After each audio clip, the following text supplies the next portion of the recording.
stopped the meeting. Photo लिया, वो photo है अब तक. I'll show you the photo. See the date, see the time. I just went inside and took this picture. Look at it. They saw the picture and they looked at me and said,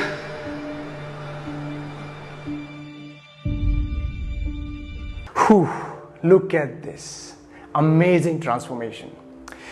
दोस्तों last video में मैंने आपको कुछ important चीज़ें बताई थी इस transformation के बारे में, दैट कैसे ये ट्रांसफॉर्मेशन हुआ, एज इन ये ट्रांसफॉर्मेशन नेचुरल था या नहीं।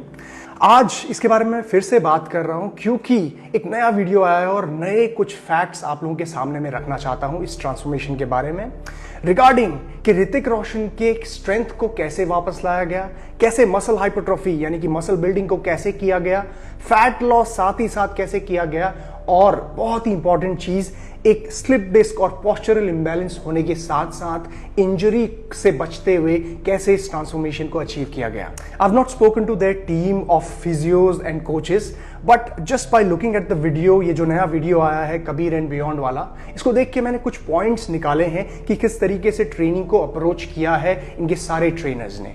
तो चलिए बात करते हैं इसके बारे में। Hello friends, welcome back, this is Jeet Salal. Thanks for subscribing to my channel and thanks for your love and support. So let's talk about one by one कि कैसे चीजें की गई हैं। सबसे पहले मैं आपको बताऊं गाइस कि इन लोगों ने यहाँ पे 3 ट्रेनर्स का इस्तेमाल किया है जो मुझे नजर आ रहे हैं वीडियो में।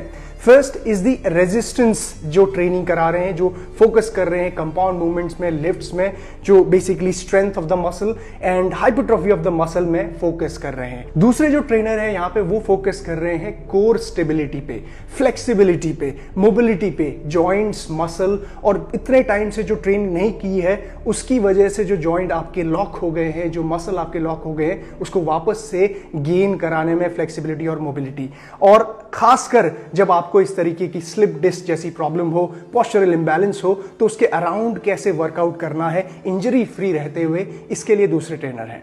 तीसरे ट्रेनर है यहाँ पे इनके मार्शल आर्ट्स एंड कंडीशनिंग।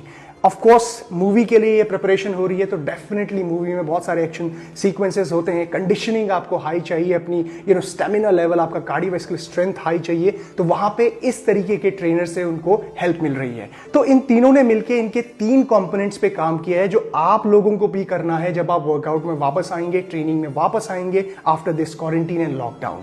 सो वो 3 कंपोनेंट है आपके। सबसे पहला आता है कार्डियोवैस्कुलर एंड्योरेंस एंड स्ट्रेंथ, दूसरा कंपोनेंट आता है आपका यहाँ पे फ्लेक्सिबिलिटी ट्रेनिंग, तीसरा कंपोनेंट आता है यहाँ पे रेजिस्टेंस।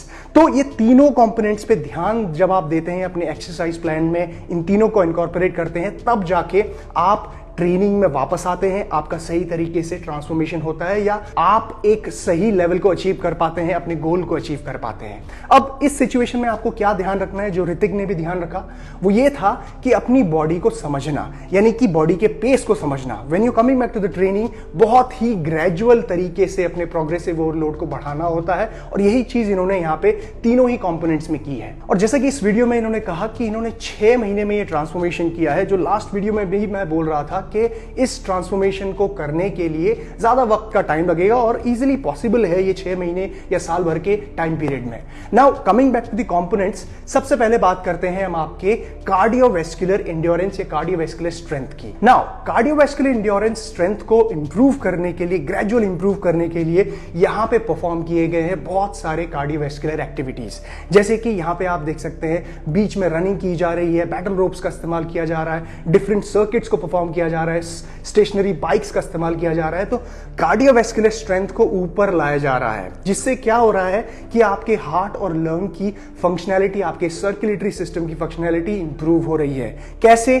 जब आप कोई भी एक्टिविटी करते हैं जिसमें आपका ब्रीदिंग रेट और हार्ट रेट अप होता है एक सर्टेन लेवल तक, वहां पे आपका कार्डियोवैस्कुलर सिस्टम चैलेंज होता है और आपकी कार्डियोवैस्कुलर कैपेबिलिटीज बढ़ती हैं। अब सही तरीके से कार्डियोवैस्कुलर एक्टिविटी करने के लिए आपको अपने मैक्सिमम हार्ट रेट के 50 to 85% में परफॉर्म करना पड़ता है। उसको निकालने के लिए आप 220 से अपने एज को माइनस करते हैं और जो भी नंबर आता है उसका 50 से लेकर 85% का नंबर हम पकड़ते हैं और उससे उसी हार्ट रेट पे हम कार्डियोवैस्कुलर एक्टिविटी करते हैं, चाहे वो रनिंग हो, चाहे वो स्टेशनरी बाइक हो, चाहे वो कोई भी सर्किट ट्रेनिंग हो। तो इस तरीके से आप अपने कार्डियोवैस्कुलर को चैलेंज करते हैं और इंप्रूव करते हैं। और ऋतिक के ट्रांसफॉर्मेशन में उन्होंने सबसे पहले यही चीज स्टार्ट करी और जो आप भी तभी करेंगे जब आप क्वारंटीन से बाहर आएंगे, ट्रेनिंग में वापस आएंगे। इसके बाद बारी आती है हमारे दूसरे कंपोनेंट की, जो है आपका रेजिस्टेंस ट्रेनिंग।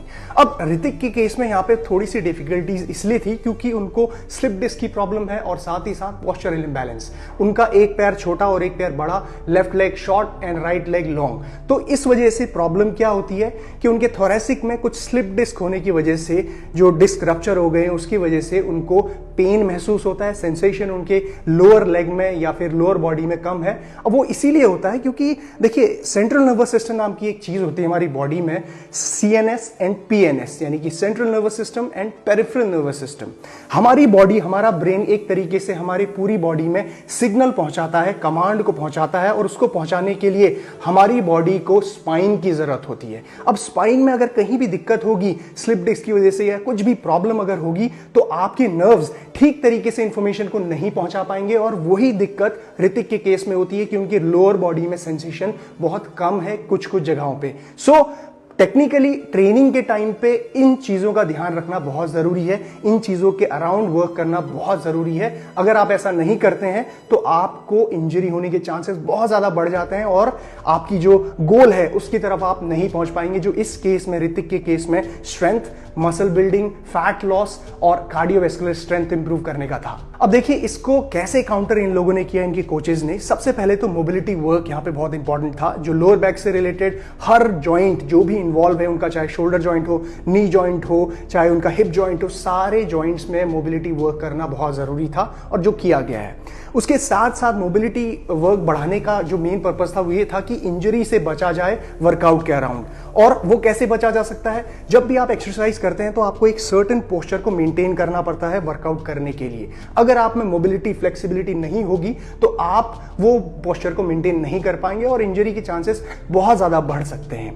दूसरी चीज जो इन्होंने ध्यान पे रखी वो ये है कि एडिशनल एक्स्ट्रा प्रेशर नहीं पड़ने दिया स्पाइन में, वो भी हैवी वेट लोड का, जिसकी वजह से इन्होंने कुछ हैवी कंपाउंड मूवमेंट्स को अवॉइड किया, जैसे कि heavy squats, heavy deadlifts. Squat लगाए हैं लेकिन बहुत ही लाइट, और डेडलिफ्ट भी लगाए हैं, सुमो डेडलिफ्ट वगैरह, लेकिन बहुत ही लाइट वेट से, जो एक हिसाब से आपके मसल को एक्टिवेट करने के लिए, मसल को एक हल्का सा ट्रॉमा देने के लिए किया गया है। साथ ही साथ एक बहुत ही इंपॉर्टेंट चीज इन्होंने इस्तेमाल करी है जिसे कहते हैं हम आइसोमेट्रिक मसल एक्शन।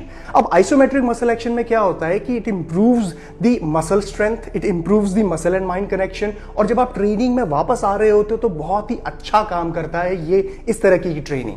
अब देखते हैं, जैसे कि आप लगा रहे हैं यहाँ पे लैग पुल डाउन और पुशअप्स और साथ ही साथ वॉल सिट्स, तो इस तरह की एक्सरसाइजेस में एक पोजीशन को होल्ड किया जाता है विद रेजिस्टेंस, और ऐसा करने से बहुत ही ज्यादा चैलेंज होता है आपका मसल, और जो स्टेबलाइजर मसल्स हैं वो आपके इंप्रूव होते हैं। किसी भी मूवमेंट को करने के लिए, चाहे आप बेंच प्रेस कर रहे हो, कोई भी मूवमेंट, उसको एग्जीक्यूट करने के लिए ना सिर्फ आपके मसल को फोर्स जनरेट करनी होती है, बल्कि साथ ही साथ उस मूवमेंट को बैलेंस भी करना पड़ता है, स्टेबलाइज भी करना पड़ता है। और आइसोमेट्रिक मसल एक्शन से की हुई ट्रेनिंग में आपको आपका जो कोऑर्डिनेशन है, मसल कोऑर्डिनेशन, स्टेबलाइजेशन, वो इंप्रूव होता है। साथ ही साथ मसल और माइंड कनेक्शन और स्ट्रेंथ भी इंप्रूव होती है। तो बहुत ही ब्यूटीफुली रेजिस्टेंस ट्रेनिंग में इसका इस्तेमाल किया गया है। और इसी के साथ साथ इन्होंने बिग कंपाउंड मूवमेंट्स जैसे कि bench press, overhead press, upper body के लिए ये मूवमेंट्स को टुवर्ड्स द एंड, जब थोड़ी सी इनकी स्टेबिलिटी, इनकी जो स्ट्रेंथ थी, मसल में स्ट्रेंथ वापस आई,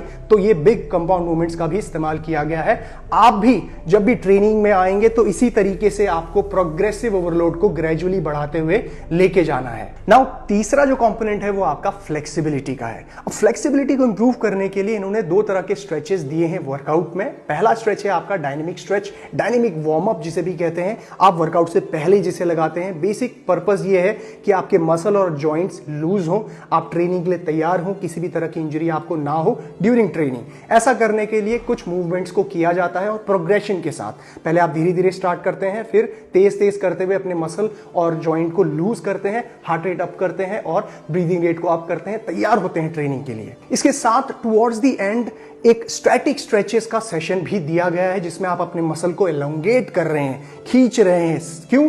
क्योंकि ये आपकी फ्लेक्सिबिलिटी को इंप्रूव कर रहा है, आपके मसल में जो टेंशन है उसको कम कर रहा है। और ये हर वर्कआउट में बेसिकली इसका इस्तेमाल किया गया है। आप देख सकते हैं बहुत सारे स्ट्रेचेस इन्वॉल्व हैं उसमें, जिसमें से आपके पैर को स्ट्रेच करना, हैमस्ट्रिंग स्ट्रेच करना, आपके inner glutes, quads, lower back, सब मूवमेंट दिए गए हैं सारे मसल्स को स्ट्रेच करने के लिए, जो बहुत ही जरूरी है इंजरी फ्री ट्रेनिंग के लिए। स्टैटिक स्ट्रेचेस का एक और पर्पस यहाँ पे ये होता है कि इट क्रिएट्स रूम, आपके मसल में रूम क्रिएट करता है ताकि आपका मसल ग्रो कर पाए। इलोंगेट जब करता है मसल को तो इट क्रिएट्स फैशिया को स्ट्रेच करता है और मसल को ग्रो करने में हेल्प करता है। किसी भी तरह का मसल टेयर या मसल टेंशन की वजह से आपका मसल में इंजरी नहीं होती। सो आप यहाँ पे फोम रोलिंग का भी इस्तेमाल कर सकते हैं और डिफरेंट टाइप के स्ट्रेचेस आते हैं, आप उसका इस्तेमाल कर सकते हैं। सो गाइज, ये सारी चीजों का इस्तेमाल ऋतिक रोशन ने अपने ट्रांसफॉर्मेशन में किया है और आप में से कोई भी इन चीजों का अगर सही तरीके से इस्तेमाल करे with of course good nutrition and good recovery, तो आप अच्छी तरीके से अपने आप को ट्रेनिंग में वापस या फिर एक अच्छा ट्रांसफॉर्मेशन कर पाएंगे। नाउ इस वीडियो में तो हमने सिर्फ ट्रेनिंग एस्पेक्ट पे बात की, लेकिन अगर आप चाहते हैं कि मैं इसके न्यूट्रिशन एस्पेक्ट पे भी बात करूं और आपको थोड़ा सा समझाऊं कि कैसे आपको न्यूट्रिशन में वापस आना है आफ्टर दी लॉकडाउन, तो प्लीज मुझे कमेंट सेक्शन में बताइए। और अगर आपको ये वीडियो पसंद आई है तो make sure thumbs up button को जरूर क्लिक करें। And guys, take care, Jeet Salal, bye bye. Struggling to dig my